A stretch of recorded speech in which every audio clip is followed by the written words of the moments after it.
নমস্কার বন্ধুরা, আবার চলে এলাম নতুন একটা রেসিপি নিয়ে। আজকে বানাচ্ছি কাতলা মাছের মাথা দিয়ে বেগুন আলুর তরকারি। এটা খেতে কিন্তু বেশ লাগে। এটা বানানোর জন্য প্রথমে আমি কাতলা মাছের মাথাগুলোকে লাল করে ভেজে নিচ্ছি। কাতলা মাছের মাথাগুলো লাল করে ভাজা হয়ে গেছে, এবার তুলে নিচ্ছি। এবার কড়াইতে একটু তেল দিয়ে বেগুনগুলো দিয়ে দিচ্ছি, আর দিচ্ছি সামান্য নুন। এবার বেগুনগুলোকে লাল করে ভেজে নেব।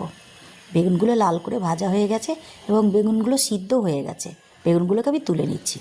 এবার কড়াইতে একটু তেল দিয়ে ভেজে নিচ্ছি আলুগুলোকেও আমি সামান্য নুন দিয়ে লাল করে ভেজে নেব। আলুগুলোকে আমি একটু কম আগুনে ভেজেছি যাতে সিদ্ধ হয়ে যায়। আলুগুলোও সিদ্ধ হয়ে গেছে। এবার কড়াইতে একটু তেল দিয়ে 5 ফোড়ন দিয়ে দিলাম, আর দিলাম বেটে রাখা আদা আর পেঁয়াজের পেস্ট, আর দিচ্ছি জিরের গুঁড়ো, লঙ্কার গুঁড়ো, হলুদ গুঁড়ো, পরিমাণ মতো নুন দিয়ে ভালো করে মশলাটাকে কষে নিতে হবে। মশলাটা থেকে যখন তেল বেরিয়ে গেছে তখন এর মধ্যে দিয়ে দিলাম মাছের মাথাটা, আর দিলাম সামান্য জল দিয়ে আবার বেশ খানিকক্ষণ কষে নিলাম। তারপরে দিয়ে দিলাম বেগুন আর আলুটা, আর দিলাম সামান্য জল দিয়ে ভালো করে কষে নিতে হবে।